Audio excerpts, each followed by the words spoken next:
You're listening to an archived Cabral Concept podcast. After listening to this show, check out the most up-to-date podcasts available at stephencabral.com/podcasts or search directly on iTunes.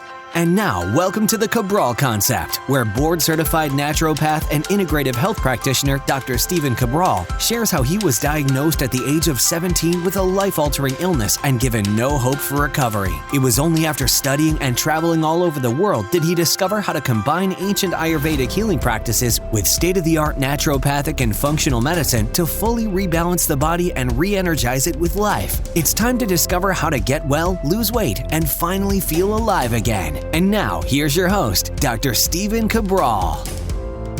Today on our first host call of the weekend, I'm excited to get started. I'm excited to answer your questions. I always love to see them come in each and every week, knowing that a lot of times you're not able to get these questions answered by maybe your MD, PCP, and you don't know what to believe really online. So I'm happy to share with you what I've learned from reading many thousands of books and also getting to see it in the real world, being able to work with and really have overseen in my practice, as well as obviously doing my own private consultations as well, over 200,000 client appointments. We have just so much data. And so I'm always happy to answer your questions and show you really what has worked. And even if I'm kind of back and forth between an answer, I'll do the research for you. And again, that's just my way of giving back after having learned a lot of this for myself and what really did work for me as well. So the first question coming in today is from Cassi. She's asking, should I be sore the day after working out? So, great question. I believe we may have danced around it or touched on it in the past on our Thursday editions, our Training Thursdays.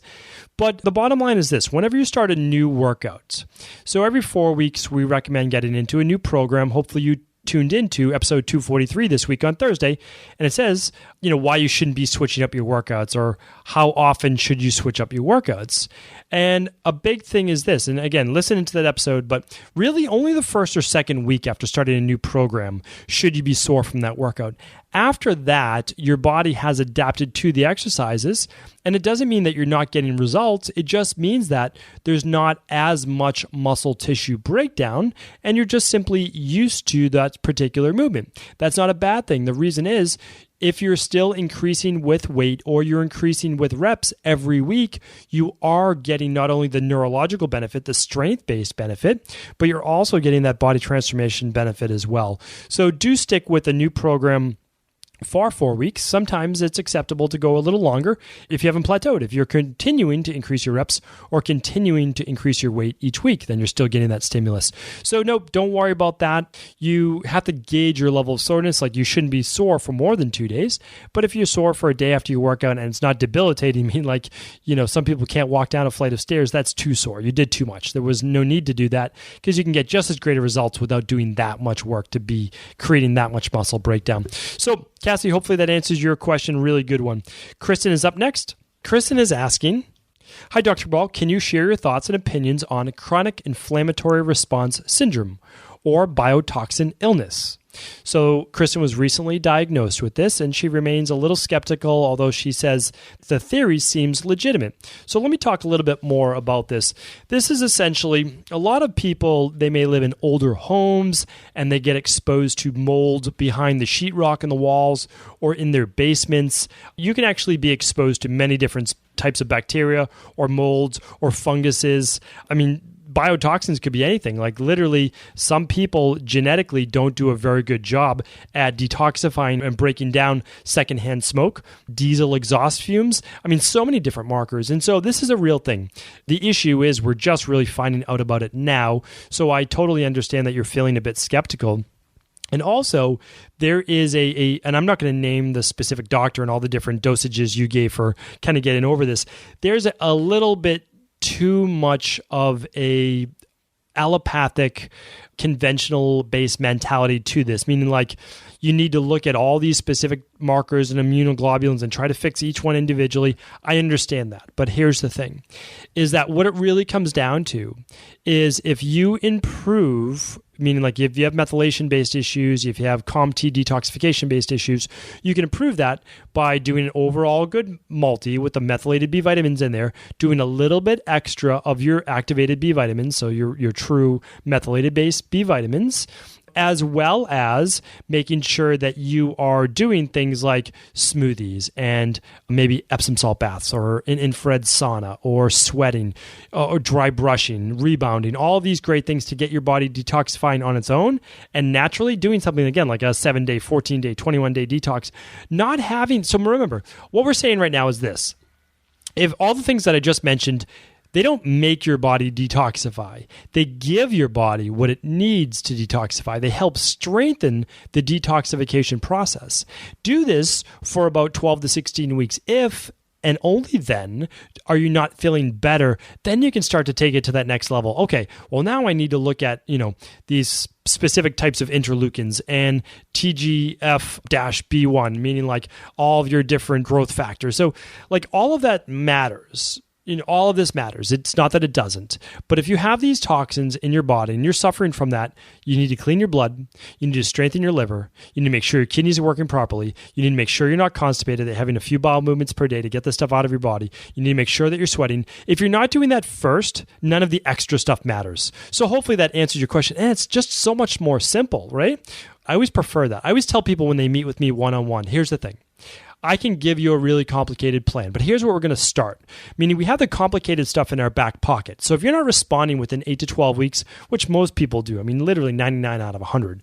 If not, then we have the more complicated stuff to do. It's not that we can't do that. I just prefer, we need to start with the fundamentals anyways. We need to start with detoxifying the body, with strengthening it, making sure that it can do all these things, is looking at what your body's deficient in. And yes, if there is a low thyroid issue, well, we support that. We give it iodine, we give it selenium, we give it a little bit of tyrosine if needed. We do those things. So look at all that first. Turn off the stress markers, improve all of those things. And then if we have to look at the more complicated stuff, we'll look at that. So Kristin, hopefully that answers your question. And again, I deal with this all the time in my practice. Remember, my practice is all about these types of issues. So again, hopefully that helps you as well. All right, next question is from Fro. Fro says, Dr. Cabral, I have listened to each and every one of your podcasts and absolutely love them. You are such a breath of fresh air in this purpose and profit-driven world. Thank you, Fro. I appreciate that. Could you kindly shed some light onto the issue of occasional and chronic constipation and how to eliminate those? That would be great. Thank you. Okay, great. So let's get into this. Chronic constipation is literally something that I believe over 50 million Americans alone suffer from. So that's a huge amount of our population, both children and adults. So there's a few different reasons why. One is absolutely improper food combining. A lot of people get constipated from not enough bulk in their stool. That simply means enough fiber. They're not eating enough vegetables. They're not eating enough fruit. And yes, sweet potatoes, yams, parsnips, all this stuff is great. Some people also do great with some oatmeal and some rice. So some people are just missing that component. A lot of people are dehydrated. Are you drinking enough fluid for your body? So take your body weight. Let's say it's 160 pounds. Divide in half, that equals 80. 80 divided by 8, that means the ounces per glass equals 10. Very simple, divide your body weight in half. Just general recommendation, divide that by 8, and that gets you how many glasses of water you need per day. Smoothies do count. So if you're adding 16 ounces to that, if you're adding a cup of fruit, all that counts as water. So you have to make sure that you're not dehydrated. A lot of people, when they have a bowel movement, it comes out of those like little pebbles, right? And that's certainly dry, dehydrated constipation. That's not a normal bowel movement. You shouldn't have to force a bowel movement out.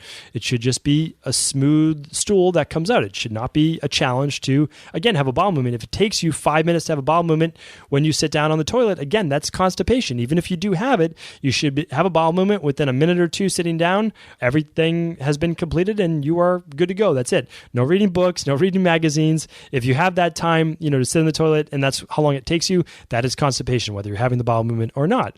So those are all really important. Another thing is stress. Some people who are very stressed, it cuts off that peristaltic wave in the intestines.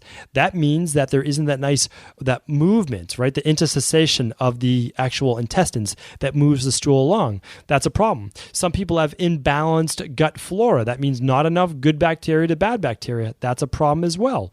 A lot of people are not just, again, eating enough food. They're on too low of a diet. That's a problem.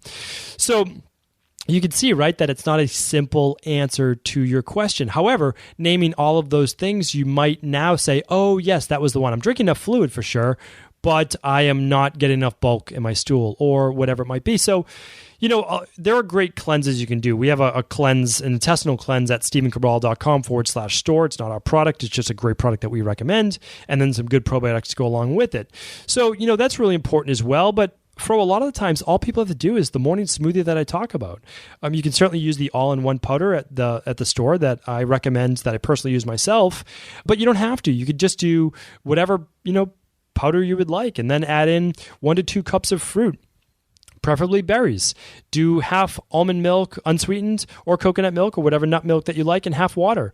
Blend that up, add a little bit of psyllium to it, or add just some flax to it. It makes it so easy. And if you drink that on a continuous basis, not only getting the fluid, you're getting the fiber, you're getting the bulk. It helps move things along in the morning. Try that first before really getting, too deep into what's going on. So hopefully that helps. Again, magnesium helps when people are low in magnesium. It could be so many different things. I'm going to do a whole show on constipation, because I know that chronic constipation really is an issue for so many people. And I just want to make sure that we help people with this issue to not have to live with it, because it's such an easy thing to eliminate. It really is. No pun intended there. But it's just so easy, and it should be taken care of. And it can be completely gone within a week and never come back again. Of course, occasional constipation every couple months or whatever, that's not necessarily a strange thing. And that just happens within the human body. There's that ebb and flow. But it should never be a chronic thing. So try that daily smoothie. Check back in. Let me know how it goes. And of course, we can always add more to it if the all-in-one powder and the whole smoothie and all that isn't working for you. Thank you, everyone, for all of your questions this week. They were amazing. We have 3 more coming in tomorrow. Love answering them. And again, if any of these answers could help people with the same conditions that you have, please pass them on to those people so that we can just help grow our knowledge base and really community of people who are using natural health to cure themselves rather than pharmaceutical drugs or relying on any of those different methodologies. Thank you once again for tuning in, and have a great weekend. Before you go, I wanted to share a personal story with you. The real reason I began to get well finally is because I figured out what was wrong with me. And that might seem pretty obvious, but I went from doctor to doctor for over 2 years before discovering at-home functional medicine lab testing. These are the labs that enabled me to finally figure out what was wrong with my hormones, blood sugar, electrolytes, and gut health. And once I knew what was wrong, I could then follow a proven plan in order to rebalance my body from the inside out. This is why I believe so strongly in functional medicine lab testing, and why I've made it my mission to share these labs with the world. Now at equa.life, you can order an at-home lab test or lab bundle for you and your family and be able to complete it within the week. Plus, the EquaLife difference is that you're not left to try to read and figure out these labs on your own. We explain what your lab numbers mean, what they mean in the much bigger picture, and then how to go about rebalancing your body in order to heal. To see our full selection of lab tests, or to set up a free lab selection call to find out what labs may be best for you, simply head on over to equa.life/labs. And do remember, we ship these all over the world. To find out more and to set up your free lab selection call, simply head on over to equa.life/labs. That's EQUI.LIFE/labs.